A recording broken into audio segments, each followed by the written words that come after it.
podcast is intended for mature audiences. The views and opinions expressed are those of the panelists and do not reflect in any way those of the podcast partners, sponsors, or affiliates. Enjoy.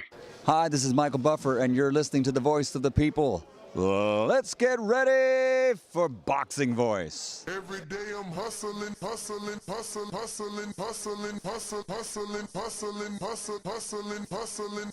Every day I'm hustling, every day I'm hustling, every day I'm hustling, every day. He's a savage, he's an animal. He's a different breed of person. It's not like us. Why is he ducking George Foreman? He's already a tramp. He ain't no champ. Around here driving, making a business out of it. I'm a champion. I fight everybody, every month, all of them, bar none. TheBoxingVoice.com. I kept telling him he had no punch. He couldn't hit. He's swinging like a sissy. He's missing. Let me see your box. I hadn't started dancing yet. He talks too much. He's ugly. He's pretending. I'm the true champion, and they make me the underdog. I'm gonna show them all they're wrong. Muhammad Ali didn't have a lot of muscles. He wasn't all that strong. This man's presence, you could hit him where you hit everyone else, but he was not willing to fall.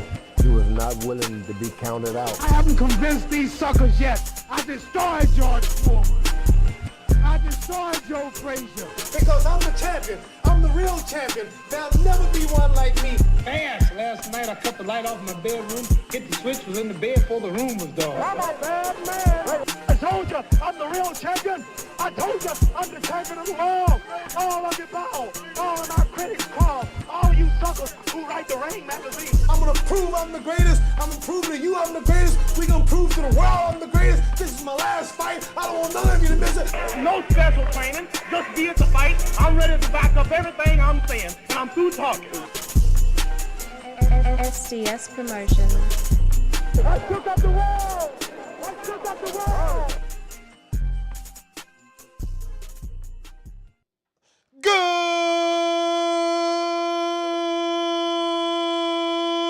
morning, TBV. What's going on, ladies and gentlemen? Welcome back to another Tuesday morning edition of the Boxing Voice Radio. I am the Boxing Voice Radio. My name is Nesta Gibbs. Find me on Instagram and Twitter at NestGTO. And we're here to discuss one of the most captivating, polarizing, and biggest, brightest, burning stars in the division. Keith one-time Thurman names a hit list.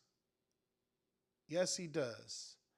Keith names some names and even talks about Jaron Boots Ennis, something that a lot of you guys have been very, very interested in. So Keith did you a favor, and he spoke about the young Jaron Boots Ennis and all the other up-and-coming welterweights that seem to have a misconception that he's some sort of gatekeeper. Can't be a gatekeeper when you lose to Manny Pacquiao, and that is your only loss. So he did name a few names. He mentioned Spence, Crawford, or Ugas.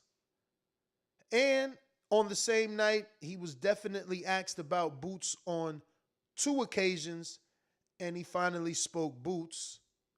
Even Virgil Ortiz's name got mentioned. Kinda. You know? But this is what we'll be talking about, the Keith Thurman hit list.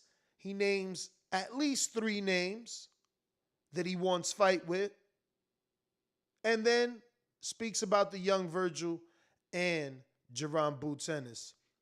He made it clear to those that may be thinking that he's far removed from his old self, that he only gets finer with wine, you know? That he's no gatekeeper. And look, he's asking for these fights. He seems to believe that he's the fall guy, is how he puts it. The fall guy, meaning if Crawford and Earl doesn't happen, he feels he'll potentially get one of those 2 fights. And when it comes to the young Jaron Ennis, he says what he says about Earl, what he's always said. The names never come across his desk, and he reassures us that there's never been a name that came across his desk that he hasn't said yes to. In fact, he goes on to say that if he, well, I got distracted. I'm over here on Boxing Scene, and Canelo says, if I beat Mayweather, perhaps life could have gone wrong. It wasn't my moment. That's pretty mature of him, you know?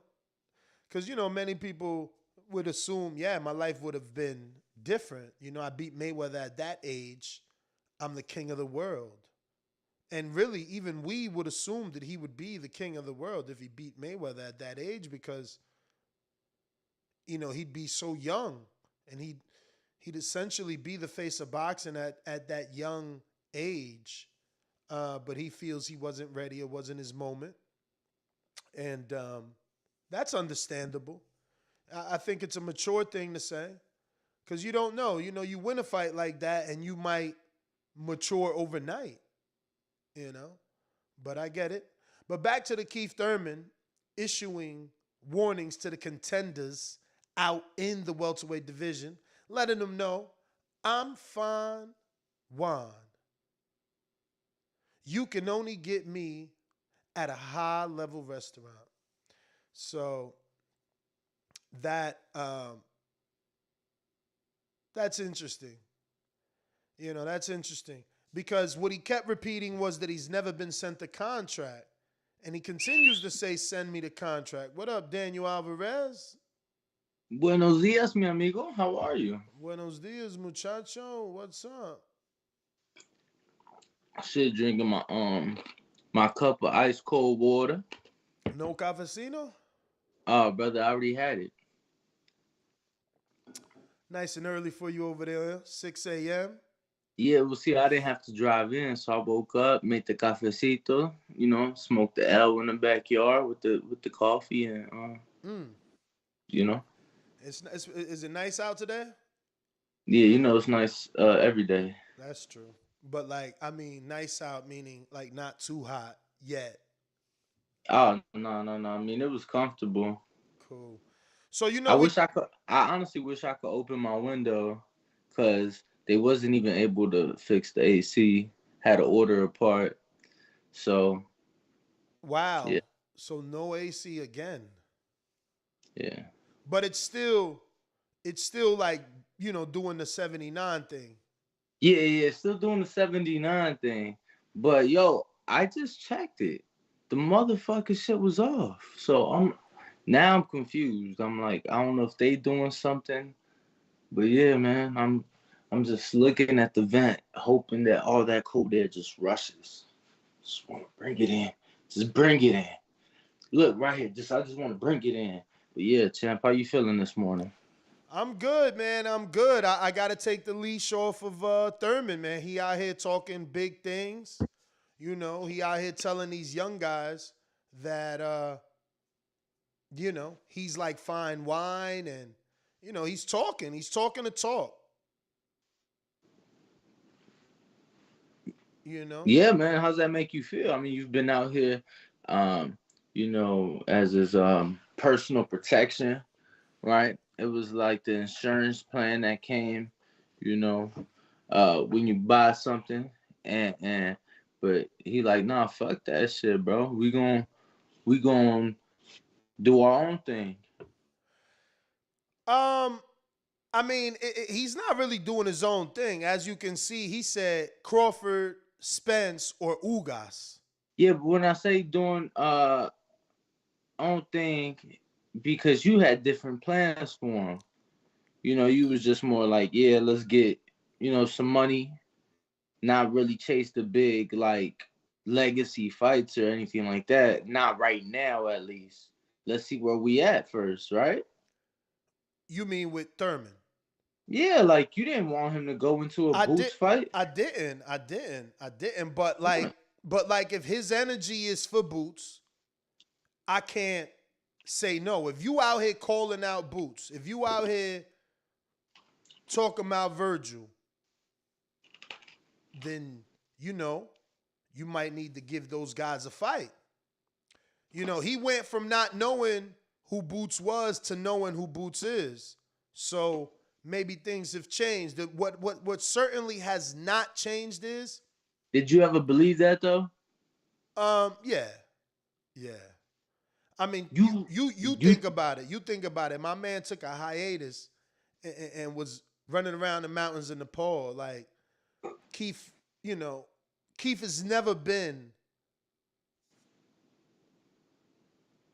typical, standard. He's always been unique. You know what I'm saying? So I don't know that he has time to watch boxing. You know, he's doing other things. Bro, yeah, but so is everybody fucking else. But the thing is, when you at that level, somebody gonna send you this shit. Yeah, but that don't mean.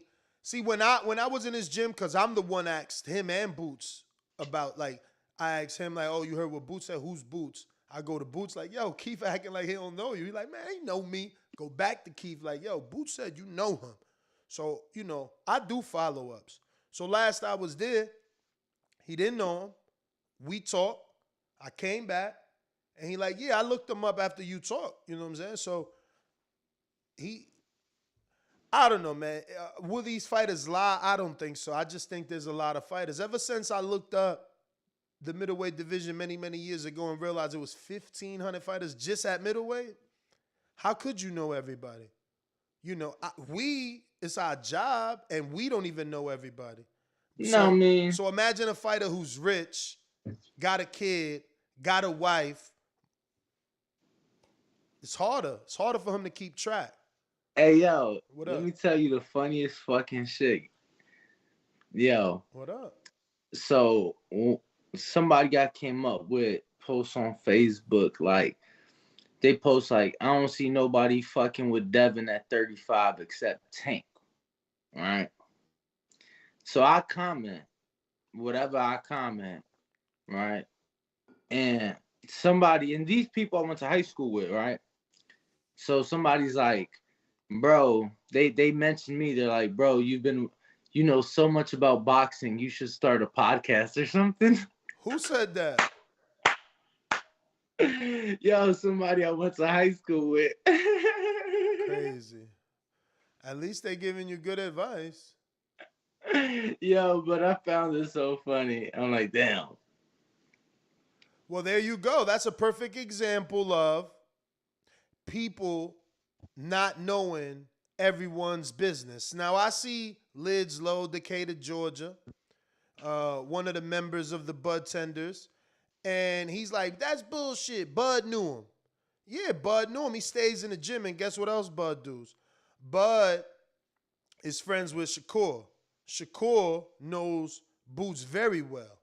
You know what I'm saying? Shakur's from that DMV area, came up in that Virginia area. You know, he knows Antoine Douglas. He knows all them dudes. So it's easy for Crawford to hear about Boots. Like, hey, yo, you know, I know how Shakur is. We see him on the motherfucking, I was about to say chessboard, but it's the card game. We see him on a card game, and you know how he is. So I could see him teasing Bud, like, yeah, some kid coming up from Philly. You know what I'm saying? Keep your eyes out. So I don't want to hear that, oh, Bud knew. Keith not even like Bud and Earl. Like, look at the way he dressed, look at the way he act. Like, he from a whole different type of area. Like, y'all never even been around Keith Way. Don't get me wrong. It's definitely St. Petersburg is, you know, it's got his hood right where Keith has, the heart of it. But it don't mean that he was you know what I'm saying? That he was that dude. Everybody ain't the same. You know what I'm saying? So they also don't have the same circles. It could be a possibility is all I'm saying. I'm not trying to defend them. I'm just saying, like, everybody don't gotta know everybody. You know what I'm saying? No, you right. You absolutely right. I'm gonna be honest with you, it's crazy. Just talking to some fighters, like, some fighters aren't lying when they say they don't watch boxing. I totally agree, man. I've been there with these dudes talking, and they like, nah, I never heard of that dude. It's like, what? You ain't watched so and so fight? It's like, Yeah, it's honestly crazy. With some fighters, like outside of the fights or outside of the gym, they're so far removed from boxing that it's like it's Bougie almost from like Broward, you lying. it's almost hard to believe. Bougie from Broward lying. See, first of all, right behind Keith gym, there was a dead body. So if that ain't the hood, I don't know what the fuck he talking about. Across the street, you got the Jamaican spot. You know what I'm saying? The bodegas, liquor stores. I mean, I ain't never seen a suburban area with a fucking liquor store. Same bums keep coming to Keith gym to try to wash your windows. Nah. I disagree, bro. What the fuck wrong with you? They got liquor stores in the burbs. What? What? Man, you tripping. You talking about a plaza. You in Henderson somewhere and you pulled out your fucking community and pulled into a plaza that has multiple stores. Motherfucker, the hood got a liquor store in the corner. Where Keith at is all old school plazas. Fuck he talking about? I've been there. It's Google Earth it right now. It's like Keith gym and a whole bunch of fucking empty land. And then across the street is businesses. And to the left of the gym is businesses. Like, what are we talking about? He talking about ain't no... Man, you all the way down to fucking south. You ain't even nowhere near St. Petersburg. That shit at least 3-4 hours for your ass. I'm so confused seeing some of these chats right now. You know, I mean, it's mixed, man. You got Bud fans, Earl fans, Yo, Boots okay, fans. if you want to put it like that, bro, like, yeah, like, okay. Look, they go St. Pete dude right there. He just said matter of fact, fuck you. Matter of fact, fuck you. My mother to this day technically lives in the suburb, and we got liquor stores on the corner. In Chicago. Nah, it ain't even. It's the suburbs. It's South Suburb, technically. Man, Chicago is a fucking hood, man. Nah, but that's what I'm saying. I'm 40-something years old. They've been shooting and gang banging and calling Chicago Chirac all my life. And you going to tell me they got a suburbia? Bro, I'm just saying where my mother lives right now, it's not Chicago, Illinois. You get what I'm saying? Keith not actually from Clearwater unless we talk about his actual house, because his actual gym is not in Clearwater. You know what I'm saying? People crazy. In the birds, people trying to argue and they ain't never even been there. Like, bro, I'm telling you, Google Earth it. Google Earth it. I would not buy a residential property anywhere around Keith gym. Not at this age. Me and my family ain't living there. So if that ain't the hood, cool, you go live there. Hold on, though, Nas. Hold on. Well, no, never mind. You've been there enough. Never mind. I was going to reference that time we went to go see that house. Remember that house I really loved? And you like, no, champ, this the hood. They got a liquor store right here. And, man, what house you really loved? Bro, the house we went to go look at, bro, and you and your wife was scared by the liquor store. Yeah. I'm like, bro, this is as suburbia damn near as it's gonna get. Okay, and when I went with you, right? I don't know if I told you the story or they still was there. But when I went to see that house, there was like 3 crackhead looking fucking bums. One dude on a bike. Man, get the fuck out. Them dudes was crackheads clear as day. And they was in front of the liquor store. Man, get out of here. Yo, but Ness. Hey, Raymond, I could be a dickhead sometimes. You just mad I'm fucking right. Nah, champ, but it's definitely liquor stores in suburb. Bro, first of all, think of just gentrification, bro. In Chicago, they tore the fucking projects down. They pushing people an hour out to Aurora and shit, you get what I'm saying? Which is a suburb. Bro, that shit, they got a hood there. Motherfuckers is getting killed there. They got liquor stores on the corner there. Like, there's liquor stores everywhere, bro. I hear you, man. I hear you. Is you gonna find Try it not to as buy much? a house near a liquor store, man. That's my advice to you. You said don't buy a house near a liquor store. That's my advice to you. I mean, Just keep it's it Vegas, bro. There's liquor stores everywhere. No, it ain't. I promise you. It wasn't no liquor store in Summerlin. You wild. Not where I live. You went with me. Don't start that. You went with me. To get to a liquor store, you need a fucking bike or a car. Don't lie. Bro, you're comparing apples. Go ahead, and explain it oranges, to me. Papa. Explain it to me. Come on, man. What the fuck are we talking about? How the fuck you gonna compare a city to a suburb, bro? Like, come on.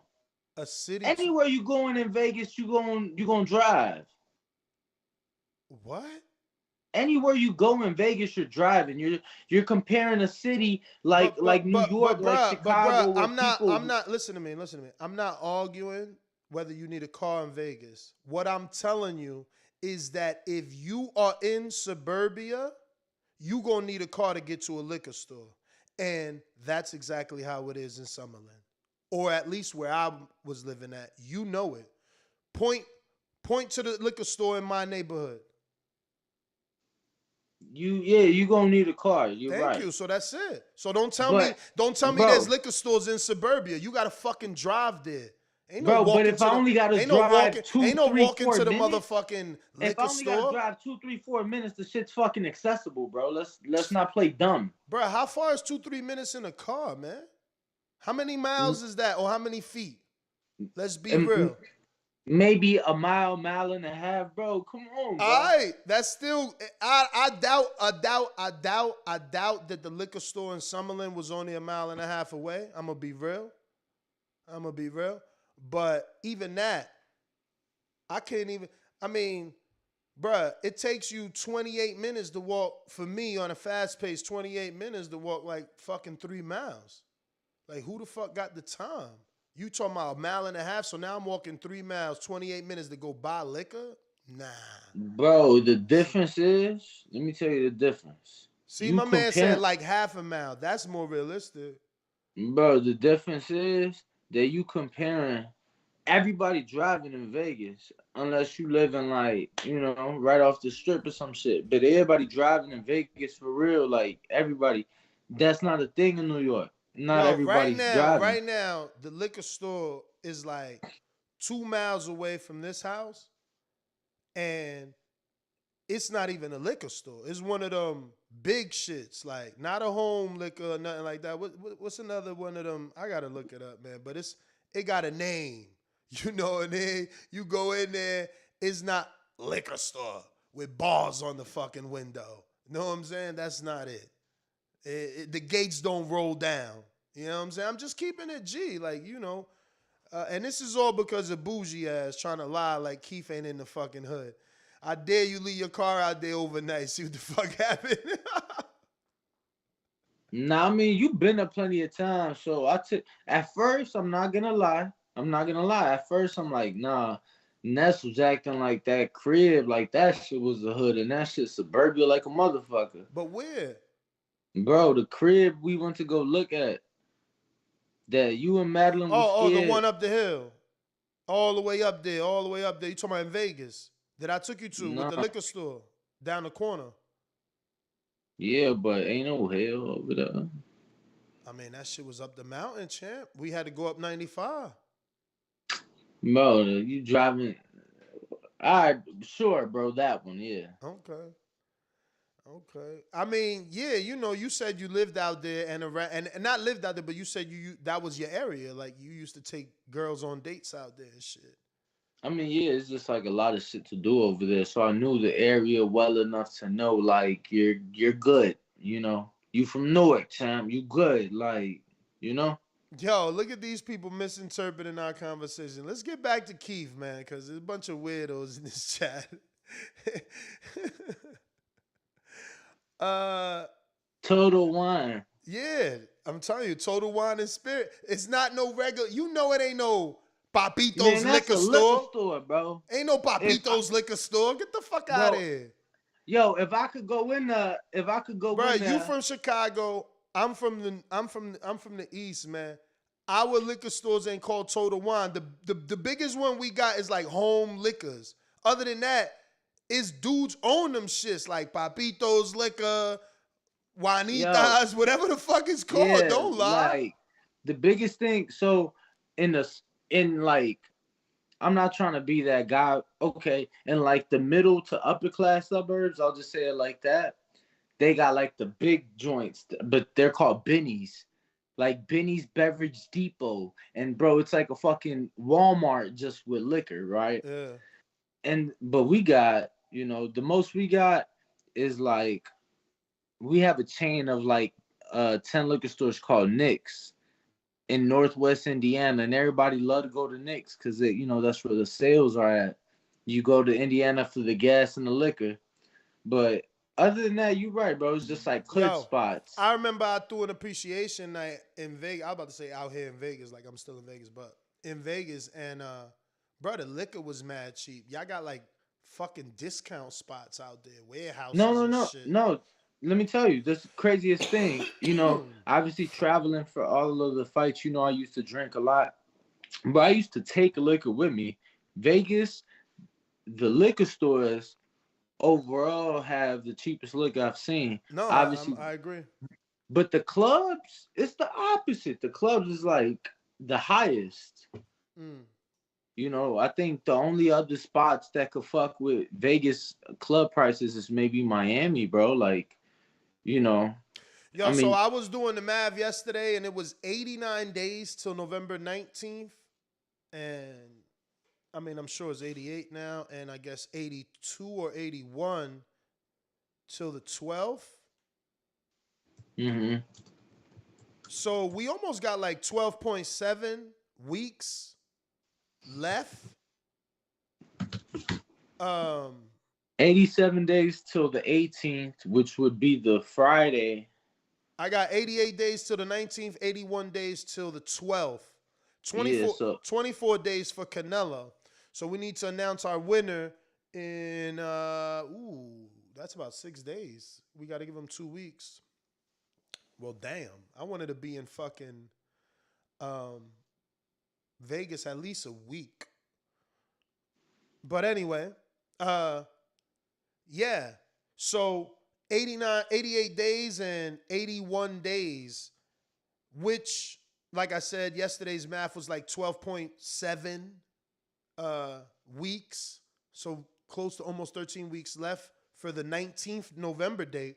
Are you considering us still in a good space of this fight possibly still taking place?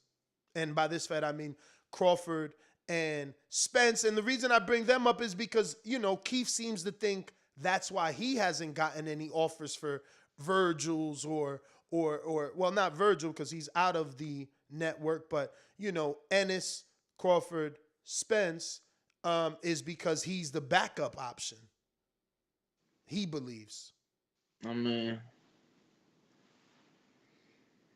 Yeah, I don't know. I think something would have to go wrong, terribly wrong, for us not to get Earl and Crawford at this point. I think things have been moving progressively in a positive direction, and I think that, we get an announcement soon, hopefully. But so you're not afraid? You're not afraid? I don't know that like it hasn't been announced that we're getting 12 weeks out. Yeah, I'll probably start getting afraid in another 2 weeks. Okay, that's funny you say the word 2 weeks. Who did I have on here? Yesterday, someone, I think it was LV Slugger or C Dub called in, and it was like, we got about 2 weeks left before they have to announce it. And that's what made me do the math. So you think anything over 2 weeks, it's probably not happening because this fight of this magnitude, they wouldn't shoot themselves in the foot and do less than 8 weeks promotion? Yeah, you got to realize people say 8 weeks. I like to say 9. I don't even like to count fight week. Mm-hmm. I don't even count that. Why not? For those that are new to the sport. Well, you got to understand in a large fight, a fight of this magnitude, a pay-per-view showdown that takes place in Vegas. Fight week starts on a Tuesday, right? The fight's not till Saturday, but you have Tuesday, even Monday a lot of times. So they may do international media that Monday. Tuesday will be fighter arrivals, and then they'll do U.S. media Tuesdays. Wednesdays would be the press conference.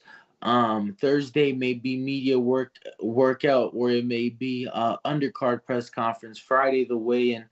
Obviously there's so many obligations the week of the fight that these fighters have, like a Canelo and a Triple G are gonna have come their fight week next month, that I don't even count that. So in my head, you need 9 weeks to not just give the fighters ample time to prepare, but to give yourself ample time to promote. And like I've told you, Ness, football season's coming up. Plenty of promotion opportunity there. The NFL owns a day of the week and Sundays. College football owns a day of the week and Saturdays. NASCAR, is a thing. There's plenty of promotion opportunity. Baseball playoffs are coming up as well, and I'm just but these excited opportunities that you're speaking of, those sound like paid opportunities. Those sound like Al and the powers that be have to pay for advertisement on NASCAR, whatever you said, basketball. I mean, as a network who's putting up the money, why wouldn't you want the event to succeed? So, as the same network who has the rights to NFL games or MLB games or whatever, why would you not use those rights to promote another event that you have coming up on your network? You get what I'm saying? I mean, is it a package? Is that something that needs to be negotiated? Like, those are the types of interviews I like, man. We need to get somebody on and act something like that. Like, when you do a pay-per-view with a CBS or a Showtime, do you get the help of CBS? But I got a couple super chats. Them $2 hater super chats. Easy Boy 88. Nessus to Thurman what AC was to OJ. RNS1 $5 says Keith ain't no gatekeeper. That was actually pretty good. I like that one. Like it's good to you, but I don't know who OJ is or AC, and it is what it is. So it was over my head. Sticks and stones can break your bones, but words can never hurt you. Yeah, no, that's all right, champ. Next super chat. RNS1 says Keith ain't no gatekeeper. He earned his right to have his next fight be a title fight. Boots ain't earned jack. He needs to KO people. Talking about a title fight, next fight. I mean, a Stenonius fight, you ain't mad. I mean, okay. I'm thinking. And you ain't mad if Keith fights Yelenusanov for the IBO or Stenonius for the WBA. I don't want no problems. You know what I'm saying? Those are still title shots. Yeah, I'm just, I was thinking. But he says next time you go to Philly, tell Boots he needs to get a real KO and stop hitting people with illegal punches. And he put you tell him. Matter of fact, next time I come to Philly, meet me there, pick me up at the airport. Let's blow one, and then we can pull up to the dungeon. He put the rabbit emoji and the boxing glove emoji. That is pretty funny, man. That is pretty funny. What do you think? What do you think is next for Boots? His fight isn't announced. Earl isn't announced. Crawford doesn't even have a network yet. Like, he didn't even announce a network deal, let alone a fight. He don't have to. What? Come on, bruh. It's strange, right? Like, we've been arguing, not you per se, but we've been arguing on this show for years, the popularity of Crawford and Andrade, right? and or their skill. And both of them find themselves this year without a network. It's crazy, man. I hope, that Showtime or whoever it is offers Terence something so that he's on the right side of the welterweight fights. For real. I mean, you would think Showtime, right? You would think. I swore Showtime would at least had already a 2-fight deal. Like, look, Earl is with PBC, but me as Steven Espinoza, I could offer you Boots and potentially a Keith fight.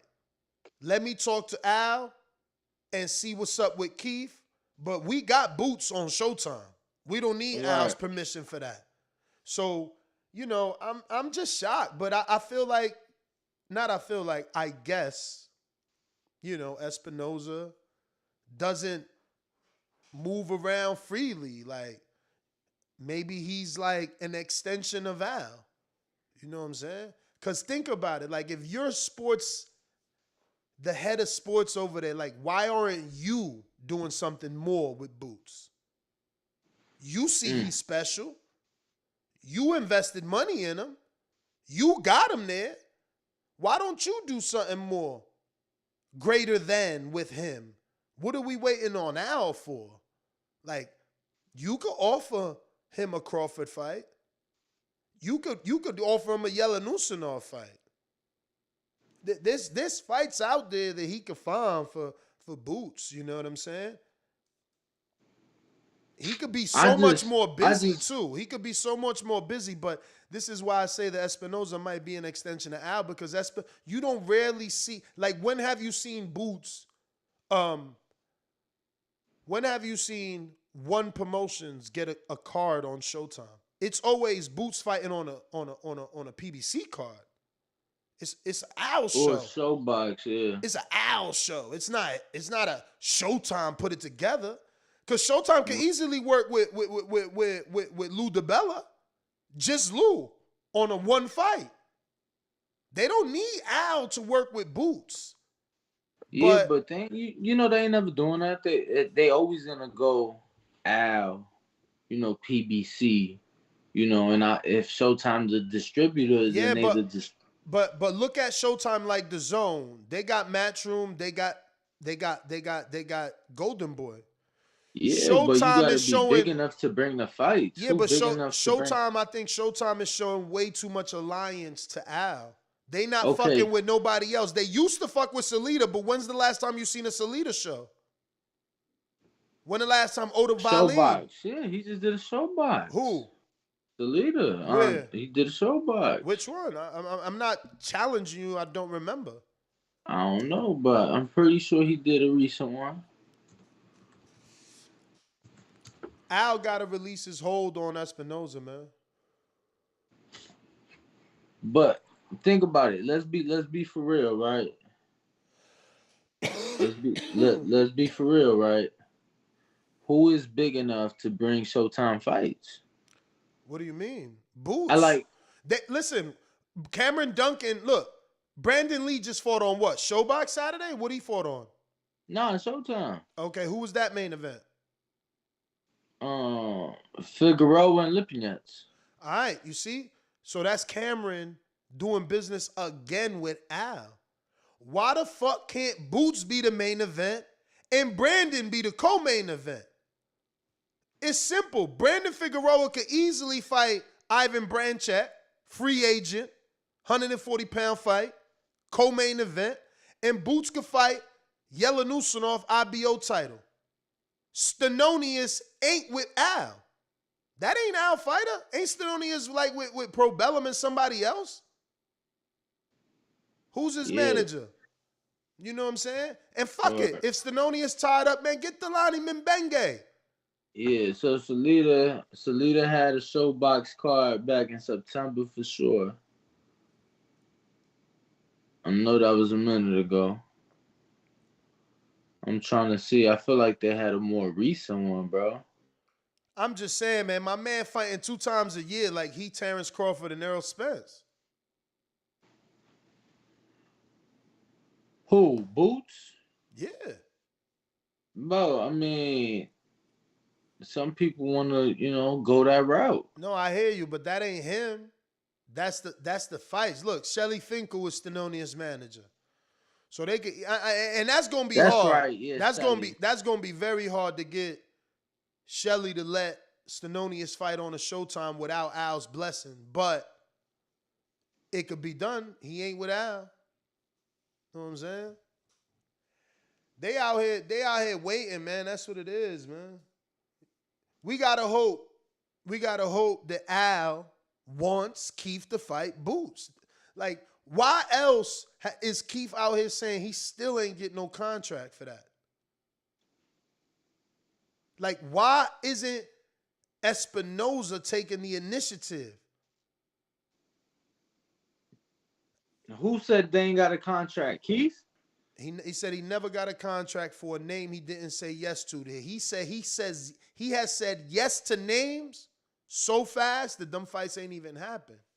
He never got a contract with Earl name or Stenonius name, Boots name. You know what I'm saying? So that's an Al problem. That's an Espinoza problem.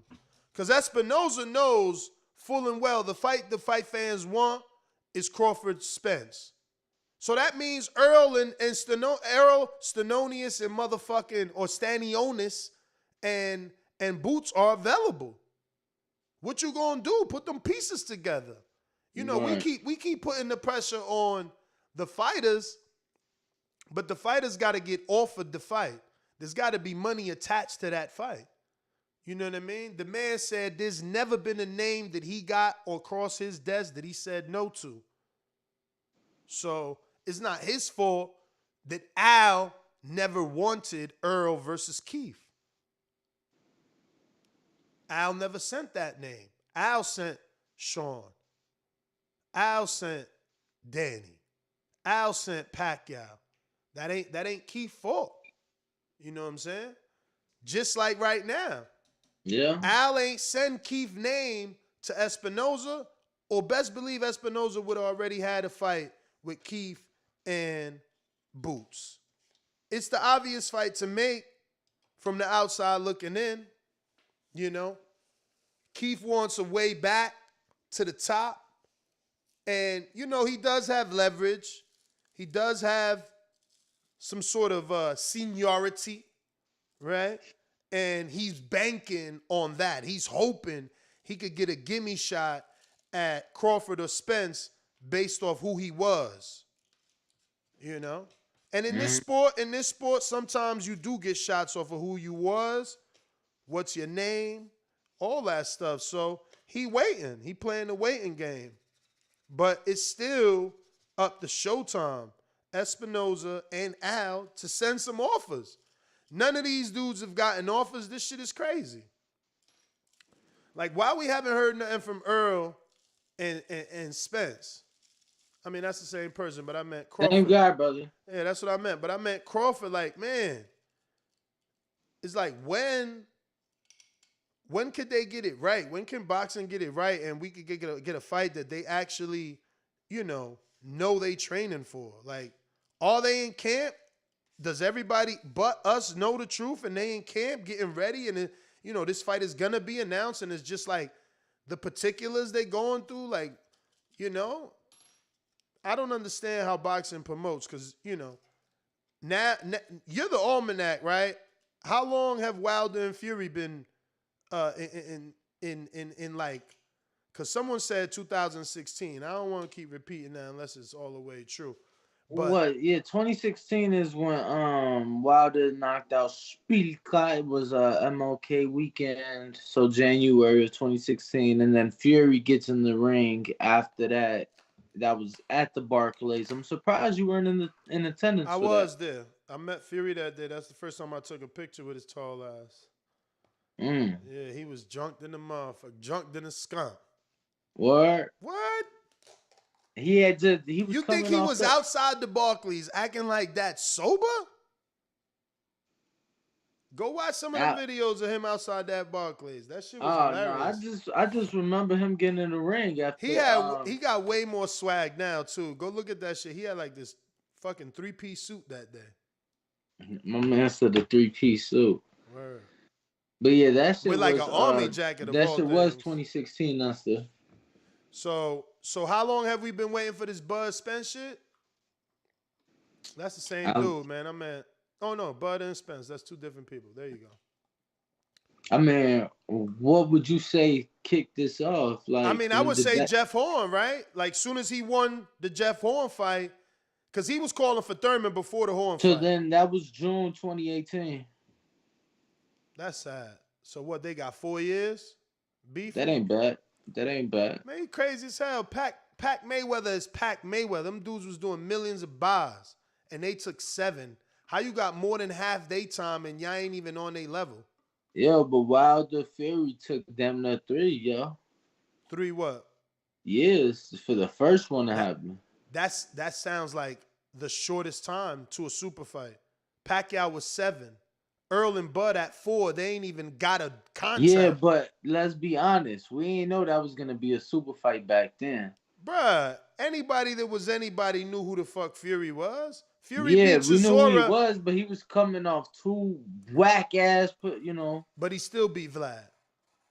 He still beat Vlad. But we ain't know what Fury we was getting, bro. Come on, I never acted like that. You know for a fact that we know. You know that we know. No, but you know that we know. But you see, I'm so, as much as people think I'm so down the line. I was on this show saying Fury was gonna be Wilder's toughest fight. I thought Wilder would beat him.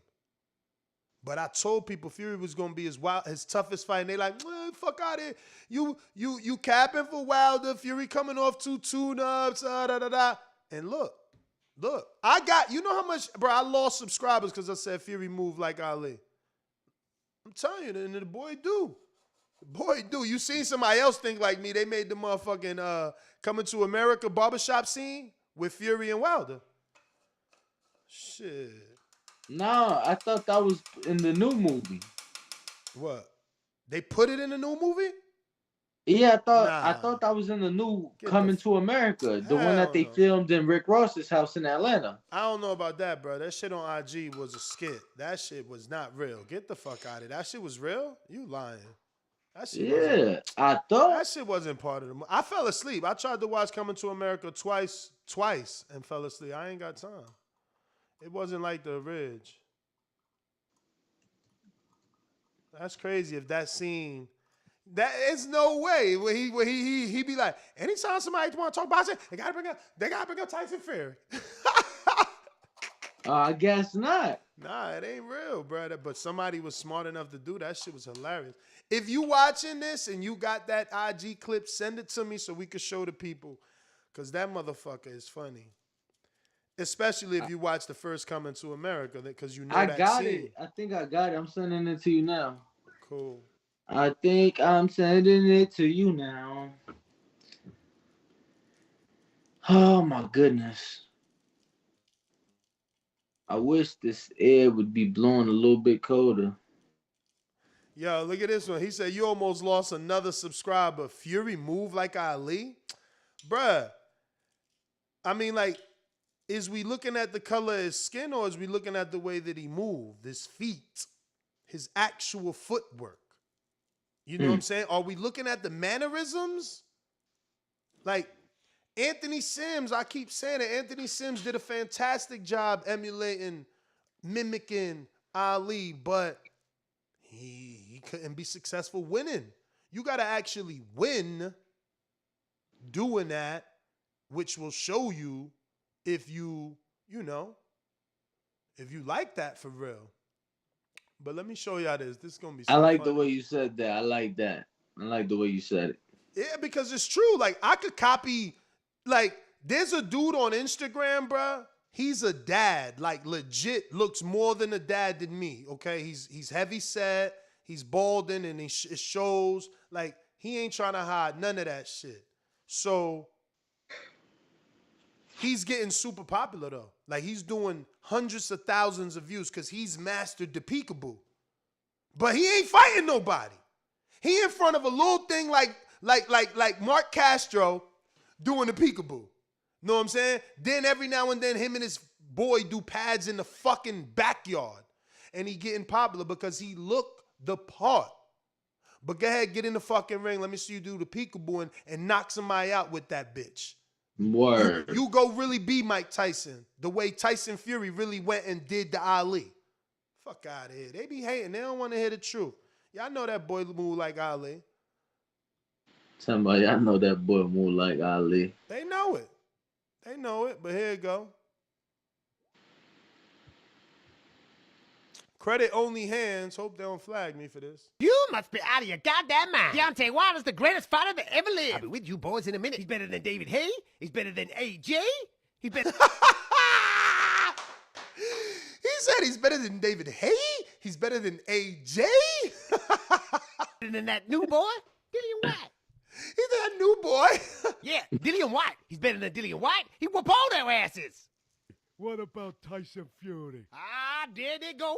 There they go. Every time I start talking about boxing, a white man's got to pull Tyson Fury out of their ass. There they go. Tyson Fury. Tyson Fury. Let me tell you something once and for all. Tyson Fury was good, but to compare to Deontay Wilder, he ain't shit. He beat Deontay Wilder's ass. That's right. He did walked to the ring with a 450-pound suit on. How heavy that is. Stop. He said Deontay Wilder came in the ring with a 450-pound suit on. Yo, the internet is undefeated. Let me tell you, you can't beat them. But that shit was fucking classic. No, for sure. That shit That's was just comedy funny. gold, bro. That shit was gold. Because it's true, man. You will always bring up Fury, man. Fury's the heavyweight division's daddy, man. He's Big Papi. Fury's Big Papi, man. Until proven otherwise, Fury's fucking Big Papi, that fucker. You know what I'm saying? He gonna beat the shit out of Usyk. I can't fucking wait.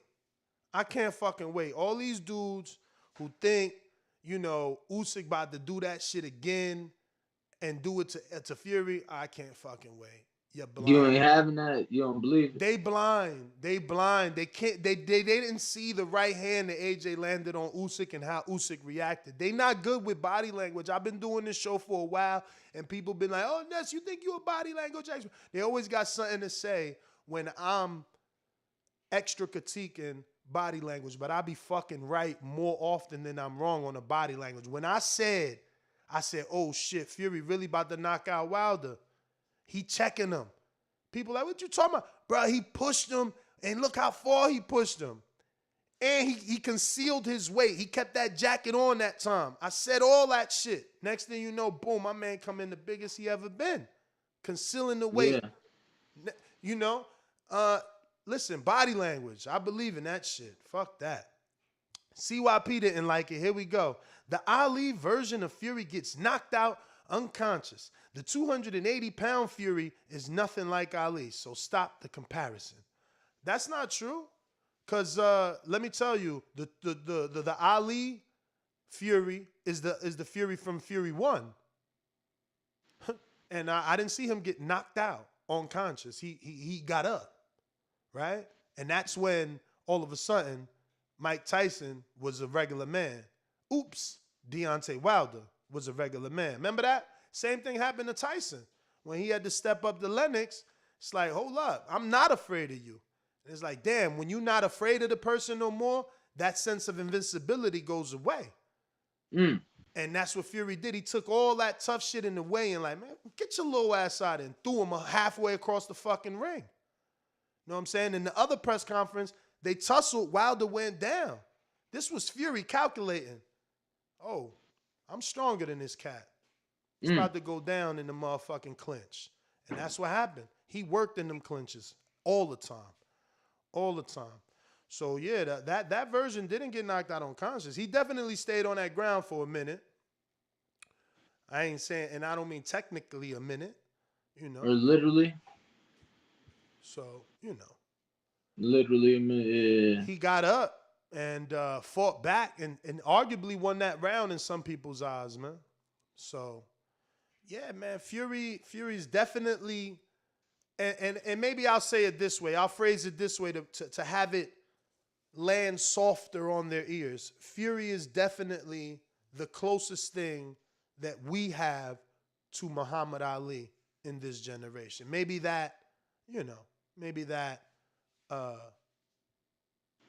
sits better with some people and doesn't upset them, But I'm just like that. Jermaine Ortiz, he beat Jamel Herring, and now I'm a Jermaine Ortiz fan. Like, I was betting on Herring. He made me a believer. If you do what I didn't think you can do, how can I not give you the credit? Like, I got to, man. You out here doing the unthinkable, at least for me. But listen, there's a lot of callers on Blog Talk. All you got to do is press 1 if you want to talk. If you don't know the number to call in, the number is 425-569-5241. And like Ness said, you do got to press 1. I think you got the number right. Yeah, it should be scrolling across the top in a little bit. Let me see. Here we go. Scroll. Oh. Yeah. We got another super chat from casual boxing fan. Let me see this. Casual boxing fan says, dudes on Discord was saying Usyk can take Wilder's best punch and go 12 with him. Laugh out loud. I call myself casual, but I don't know what to call them. Yeah, I don't know. My money would be on Usyk not making it past the over. I'm betting the under on that fight. I mean, obviously it depends. You got to see what it is first. Yeah, how the hell? Well, that's why I was saying obviously, and then you cut me off. But like, obviously, we got to know what that line is. But I mean, Wilder's that dude, man, and a dude that small. Yeah, I seen what Spielka did, and people going as the fight gets closer, people like, oh well, Spielka did this. And Usyk is 10 times better than Spielka. It's true. But it will be the same result. Because he's still just as small as Spielka. He'll get Spielka'd. He'll be done. I don't know. I think Wilder has struggled with southpaws. I mean, yeah, when you consider the ones that he's fought, Spielka and Ortiz, I guess you're right, but he got it done in all of them in crazy fashion. He destroyed Ortiz twice when the time came. He knocked him out, and Spielka after Wilder was done, he never was the same. He just continuously kept losing too. Yeah, I got a concussion that day as well. Let me tell you. Spielka was not the only one, but it looks like we got RNS1 $2 super chat. Bro, what is you talking about, Majid? How the hell is Usyk responsible defensively when AJ was throwing 1-2s and landing both? Like, there was a time where AJ led with an uppercut. Like, there's no trainer that teaches you to lead with an uppercut unless y'all both like head to head. You know what I'm saying? You just boop. You know what I mean? But like, what the fuck? No way, bro. No way, man. AJ landed on Usyk. Kidding me? Fury would destroy Usyk. I can't wait for that fight. At least they already negotiated. We ain't gonna have to wait long. They saying December 17th, Danny. How you feel about that? Right before Christmas, man. I think it's good, but I think it's kind of fucked up because they're gonna do a pay-per-view, so they're gonna get everybody right before the holidays. But definitely excited to see the fight, and I'm in agreement with you, man. Fury's just too skilled, and he's a natural heavyweight. Yep. So it's like if you fucking great and I'm fucking great, but I'm the real heavyweight, how you think this gonna go, bro? Isn't there a phrase that I don't know by heart that goes something like, the good big man always beats the skilled little man? Like, bro, that's just the way. And then no one says Fury doesn't train well, so you're not going to catch him slacking on some tired shit. Yeah, overweight? Tired? Nah. You said not tired, but overweight. Yeah, because he go in there with his love handles and still put an ass whooping on motherfuckers, bro. Like, look That's what true. he did to Dillian White. He just took the later half of his career to turn into a puncher. Like, I ain't gonna front. I'm not going back on my words. I don't like that Dillian White knockout. It was a big shove. That was a strong shove, you know. But it wasn't ruled to slip. It wasn't ruled to push. So you got to give the man credit for his knockout, man. And shit, Yeah.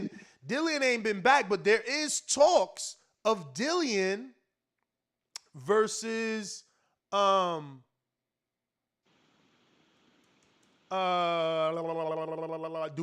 What do you think about that?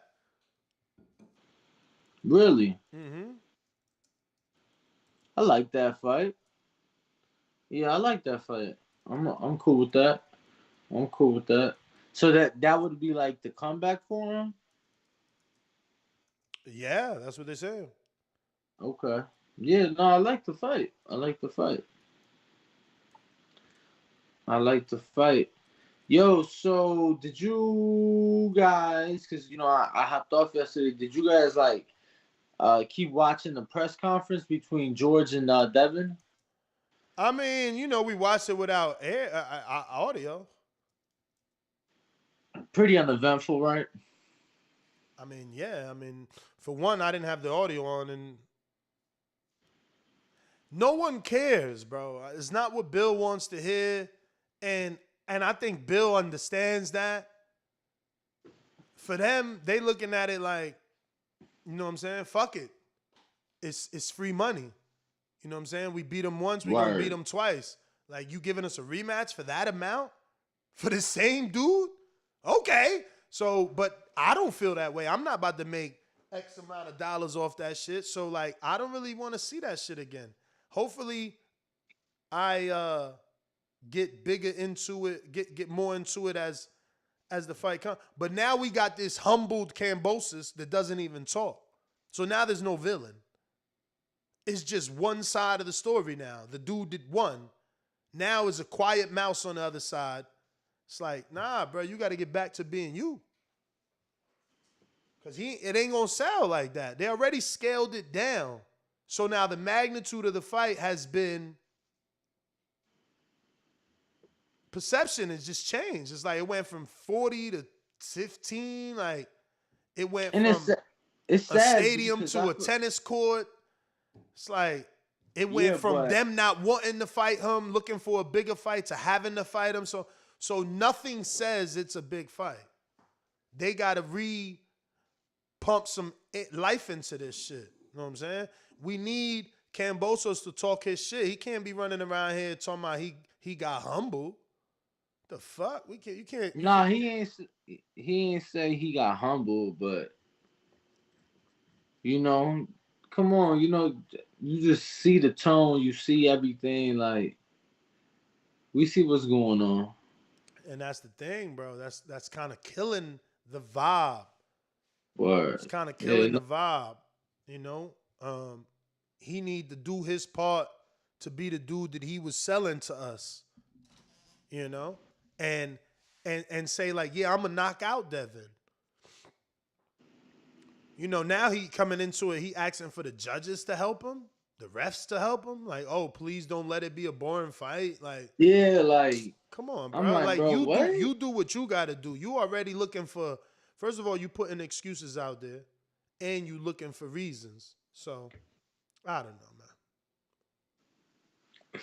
Yeah, nah, it's crazy, man. It's sad. People reaching out like, yo, you going for this one? You think they'll let you get the visa? And I'm like,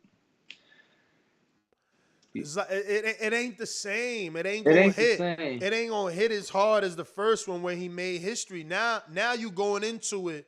See, we was going into it cocky, like, man, he about to beat his ass. Watch. Now everybody know. Yeah, it's like we told you. You ain't the smartest man in the room no more. So it's like, what the fuck do I care for? Like he about to beat him again. Something I told y'all a year ago. And, you know, it's gonna be what it is. I just hope Devin gets into that rhythm sooner and steps on the gas. Take him out. Don't just pepper him. Follow up with some rights and left hooks on his ass. I got a $5 super chat from Mike Rios. Destroy Usyk? Come on, Ness. I can see Fury being a slight favorite, but destroying Usyk? Choose your words wisely, bro. It's 55-45 in favor of Fury. No, my words are chosen wisely. That's the difference, you know what I'm saying? I'm sure of what I'm saying, and I'm going to bet on it. You know, I don't even want Fury to be a favorite. I want y'all to motherfucking convince the bookies that Fury is the underdog. Please. And not only by 100. Give me at least 3-1. Let me make some real money. Because we're going to break the piggy like, bank. what's up with you, champ? Like, you should be praying or you should be thankful if Fury's a 2-1 favorite. Like 2-1, good. yeah, but I don't want just minus 100 or plus 100. I don't want that. That's garbage. You greedy, bro. No, give me 3-1. I got $5 super chat from all around. Bro, let me tell you, if the casino give you Fury like minus 150, not even plus money, minus 150, you better run quick, fast, in a hurry and bet the whole kitty. Nah. Minus 150, that means every 150 I win 100. That's a lot to put out there. I'm sorry. I'm just realistic, champ. You should be minus 150 are great odds. What? Nah. I mean, yeah, great odds in reality, right? Knowing how good Fury is. But because these weirdos in the chat think Usyk is so good, I'm saying I hope they convince the bookies into giving us 3-1 on Fury. I hear you, champ. I hope so too. Darian Millie, so I don't know who you talking to, but I'm going to take it upon myself to answer you. He says, you guys were saying, why didn't Tank fight Devin next? And you guys know he's still going for a rematch. You guys want to make Tank look bad. Shaking my head. So I don't know if he's talking to like chatters or us, because we did want, by me, not Danny, because he's new on the panel, but I definitely wanted Devin and Tank. And if Tank wanted it, the WBA stands for what benefits Al. Tank could have called Al, told him to call Mendoza, told him to make the mandatory, and the rematch would have been postponed because there was a mandatory that had to be dealt with. And that mandatory would have been Tank Davis. Very simple. He's got the belt, which means WBA is consolidating. That belt that he has is supposed to disappear if he fights Devin. So fight him. That super fight, first of all, ESPN would have told Kambosos, shut the fuck up, sit the fuck down, be lucky if we give you an undercard slot. And they would have done that fight. Split broadcast, ESPN, Showtime, all day, every day. Don't lie to yourself. You know it. We know it. ESPN been wanting to get in the Tank business. They've been wanting to do that. And now they finally got somebody that, well, not finally, because they was always trying to put Loma in the Tank business. But, you know, that didn't happen. But, yeah, it would have to be PBC to want that, Majid. You ain't lying. But it would start with Tank. Tank just got to call Al. Let's be real. I know fighters like Trout, Laura, Keith, Danny, Wilder. Well, I can't really say Wilder because... Yo, man, why when I was in Houston, I see Austin Trout at the gym. Champ, you gonna hang around because Reed just pulled up. Like, Regis, we was communicating, so I had to interview with Regis, right? And Austin, like, yeah, champ, I'm gonna stick around for a minute. My man's left. Bro, you know, people be busy, man. I know. I was just so disappointed in myself because I really wanted to get that interview. But I am gonna leave Wilder in there because Al did give him a career-defining fight in Fury. That fight made Wilder's history. But But all the names I mentioned, including Wilder and a lot more that will come back to me, Al gave them career-defining fights when they asked for it. What they asked for, they specifically got. So yeah, man, I think that Tank just needs to ask. That's it. Laura asked for the Canelo fight, he got it. Danny Jacobs asked for it, he got it. You know what I mean? Trout asked for it, he got it. What didn't Mayweather get? You know what I mean? Wilder wanted the career-defining fight. They gave him $50 million to make the AJ fight. AJ and his team didn't take it serious. They moved on to Fury. So if you ask Al for the fight, he gets it to you. Just name me the fighter that he doesn't. Nah, I mean, yeah, I agree. The only guy that maybe we could debate would be Jamal Charlo. And that's because, you know, Canelo took the franchise. But there seems to be a lot revolving Charlo these days. So maybe there was never truly an opportunity that Al could push and make that happen for him.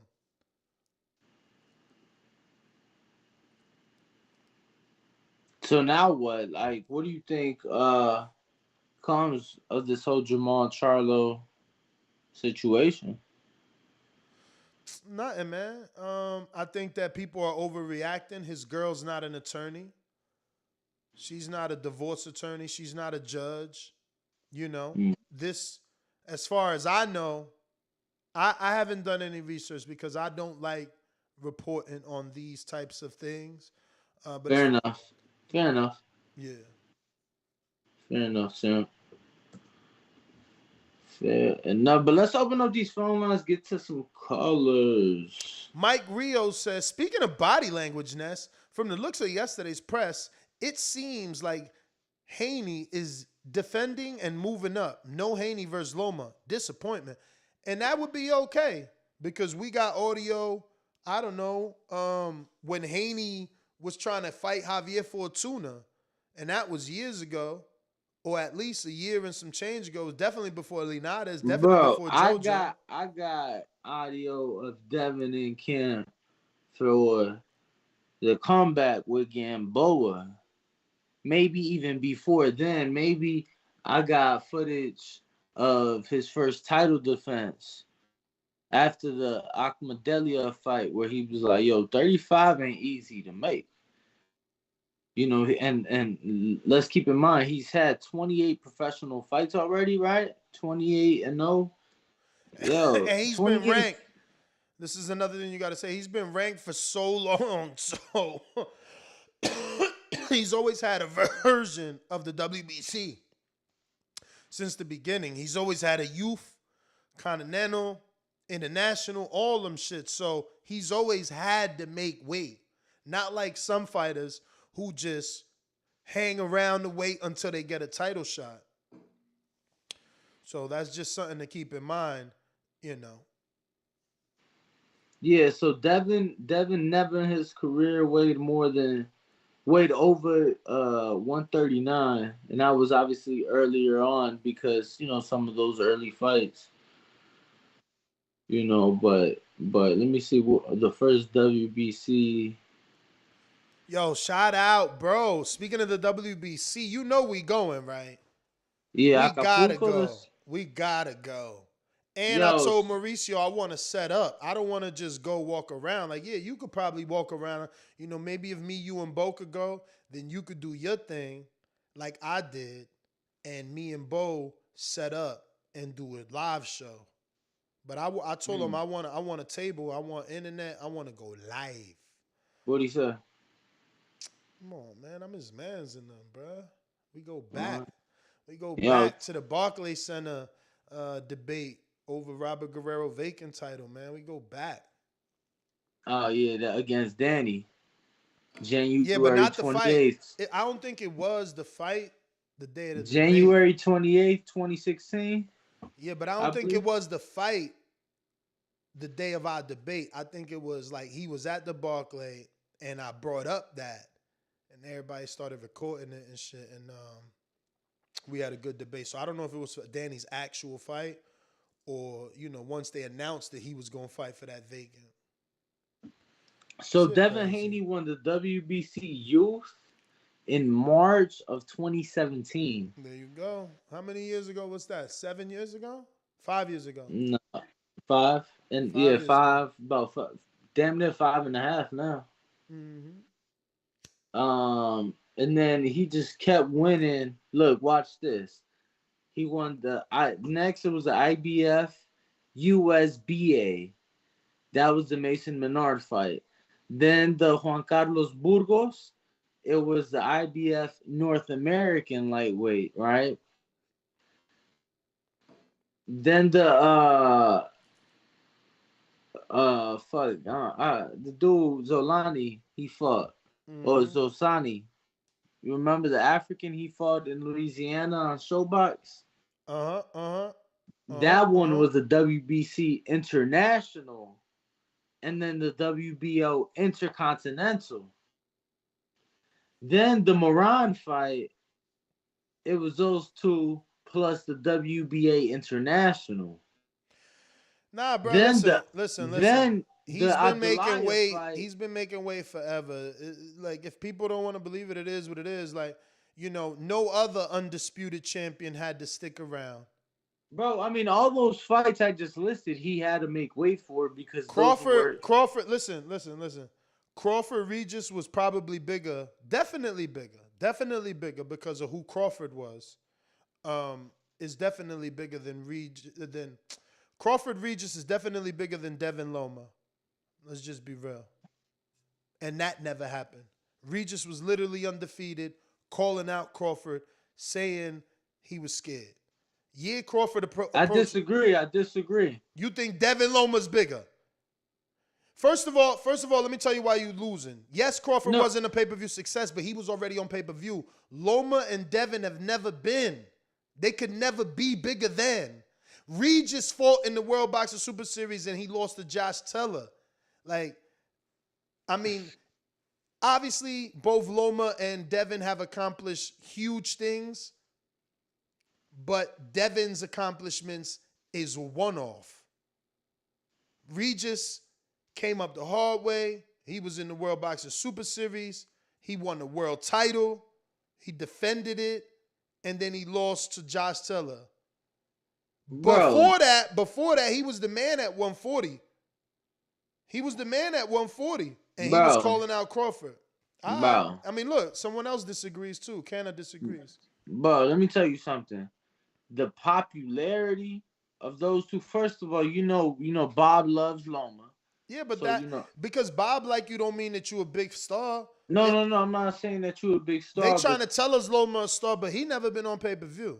No, never been on pay-per-view, and I'm gonna be honest, he ain't selling out no big venues anywhere in the U.S. My man did 2,800 tickets in MGM Harbor over there. So you tell me, Google it. For what fight? What fight was that? The only time they put his ass over there. Google okay, it. Cool. I was there. That's when Tank and Tevin had the beef, and that's when I met Shakur. Was that the Jason Sosa fight? Maybe. Anyway, you just brought up irrelevant shit for no reason. That's a lie. I brought up the same thing you brought up. You brought up Loma not being a draw. Yeah, motherfucker. You brought up Loma not being a draw. You, to cut me you brought up. Talking, no. Too much. Now I lost my train of thought because you shouldn't be smoking. You shouldn't be smoking if you don't know how to hold. But I haven't smoked one time since this show started. But yeah. Because you ain't a man. You can't smoke in your house.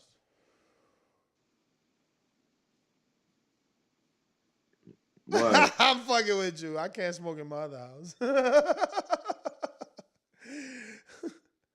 I'm not allowed. I gotta go outside. Yo, this ain't a meaningless argument because he just don't want to be wrong. The man literally said Loma ain't really a draw, and I was just confirming his statement by saying, yeah, he only had 2,800 in MGM. Yeah, I ain't asked for no fucking echo or nobody to subtitle what I'm talking about, though. You get what I'm saying, champ? He can't sell tickets, but he's bigger than Regis. You know what I'm saying? He got he got a country behind him, and Devin, he He got a always had a following country. himself. He always had a country. They never put him on pay-per-view. Yeah, I'm just saying when we talking about what we talking about, I'm just come on, Loma Regis. Loba. That's who gonna get talked about more. Yeah, but look. This what you're not getting. Regis. I guess I'm wrong because Devin won undisputed. I guess I'm wrong because no matter how popular or greater than I try to make Regis, he hasn't accomplished what Devin accomplished. And on top of the accomplishments is just the following, like. True. Instagram, definitely Devin is way more popular. Like, it's just like who's known more, who, you know what I'm saying? So to me, it's just like that would help make it a bigger event. I don't know, man. I don't know though. I just feel like we wanted Crawford Regis.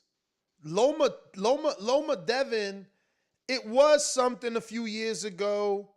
I mean, I guess, man. Look, it is what it is. I don't know. I feel like Loma has no claim to Devin. He's the one called him a good little fighter. He's the one that took franchise. He's the one that didn't want to fight Devin.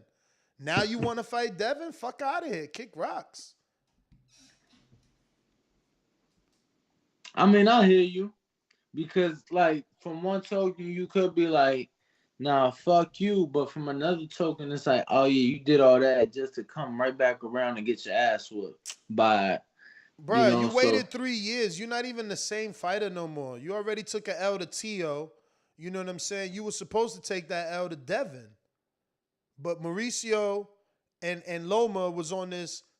And Carl Moretti. Oh, he's a good little fighter. Oh, he's still young. Mauricio Suleiman. Oh, he's still young.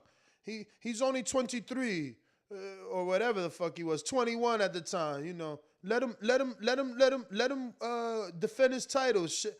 I'm like, Mauricio, he the fucking champ. What you mean he too young? Type of shit you got going on over here, man. If he's too young, why even let him fight for this shit? Like, exactly, bro. It was meaningless excuses, and that's what I'm saying. Now, the shoe's on the other foot. Nobody was beating the drum besides, the people that were. I'm not going to name and try to make anyone greater than, but, like, people wasn't giving a fuck about Devin fighting Loma. They were saying he need to do something. He ain't do nothing. So now all of a sudden, Devin got to turn around and feed Loma? Fuck out of here. CYP, what up? What's good? What's good? Listen, man, the definition of conscious, aware of one's surroundings, awake, right? Tyson Fury himself said he was knocked unconscious. We saw he was knocked unconscious, but for some reason we can't give Deontay Wilder credit for shit. Like even the definition on the man's words, we can't. Fuck that. He wasn't unconscious because it was Deontay Wilder. He was unconscious. Second, Tyson Fury. I was arguing with somebody yesterday about this shit. At 270 plus pounds, Tyson Fury is 8-0 with 8 knockouts. When he's that heavy, he mauls you, headlocks you, holds you, tires you out, and knocks you the fuck out. That's how he always should have been fighting. And even Stewart said that. Like, you're too big to be fighting the way you're fighting. You got to use your side. He's never going to stop fighting like that. He's found his niche. It works. He's going to continue to do that. That Ali shit is out the window. If it ain't for you, let him fight 5 more fights, and I guarantee you there's no fucking Ali going to be around. Tyson Fury is a new Tyson Fury, like Floyd went to Pretty Boy, from Pretty Boy to Money. Those two dudes are totally different fighters. Ali gets his ass knocked unconscious, like I said. Now, with this Devin shit, I ain't going to lie to you. When I saw that poster, I was like, man, I can't stand the fact that he has to go fight and give this dude give him a chance now to be undisputed. Because the first fight, they both had a chance to be undisputed, but Kambosos got a career payday. So Kambosos got two wins out of this. The second fight, motherfucker, I'm giving you an opportunity to be undisputed. You ain't giving me opportunity for shit. And I still have to do it? Nah, homie, this is some bullshit. But I knew I was going to be mad when they first signed this contract. I'm just letting this shit out. live on TVV, but I wish he did not have to fight this dude because this is not a fight we want, nor a fight that's needed. It's one thing for us to not get fights that we want, but fights that we don't need in the same fight, fuck this. I'm still gonna watch it though. CYP out. Hey, yo, that's the funniest thing about us boxing fans, bro. We still gotta watch it. It's so sad. They got us by the balls in a sense, man. That's why, like, I get the dudes that, you know, find other ways to watch it.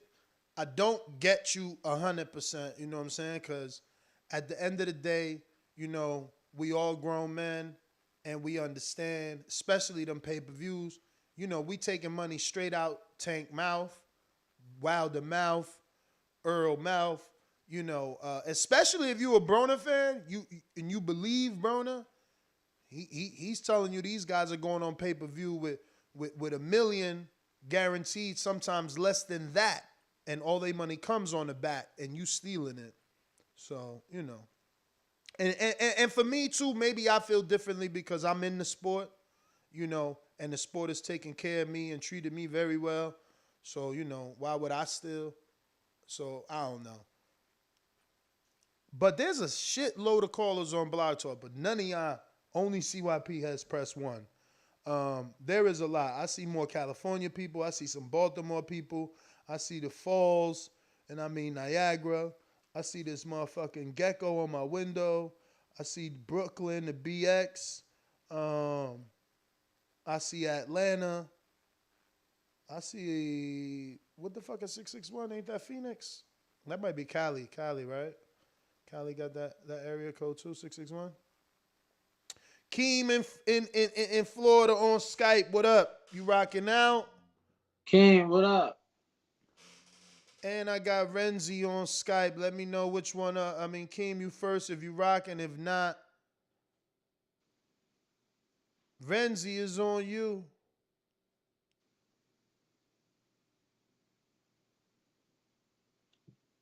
No Renzi? Okay. All right. So we got a call over here on Blog Talk. Let me see who's this.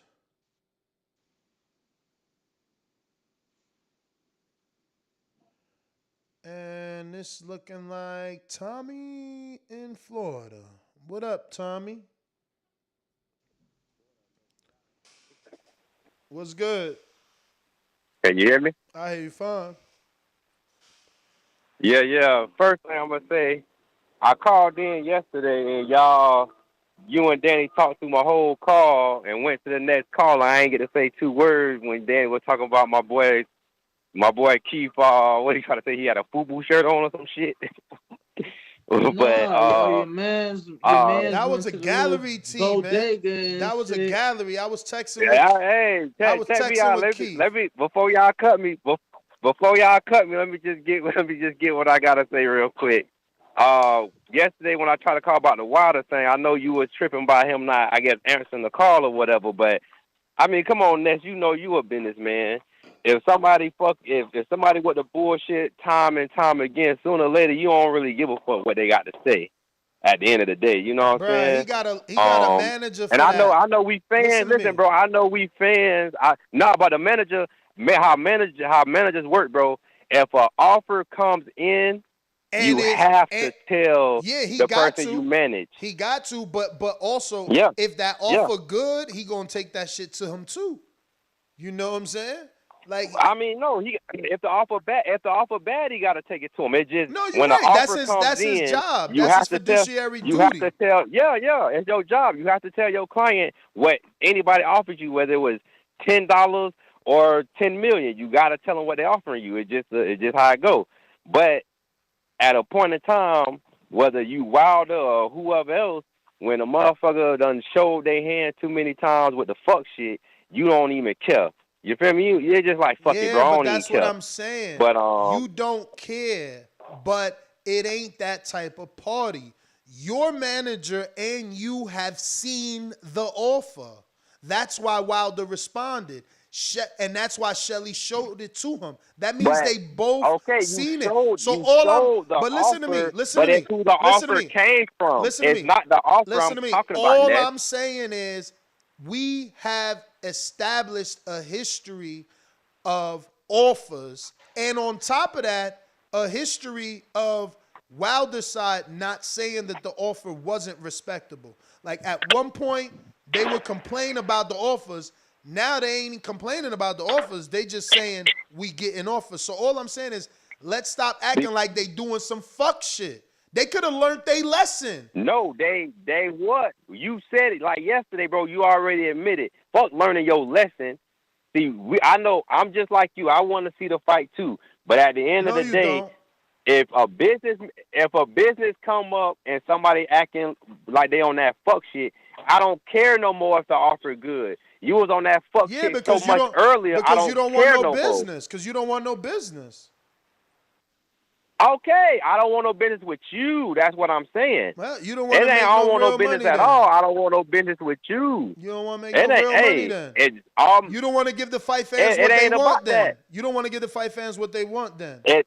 See, now you being selfish now, Ness.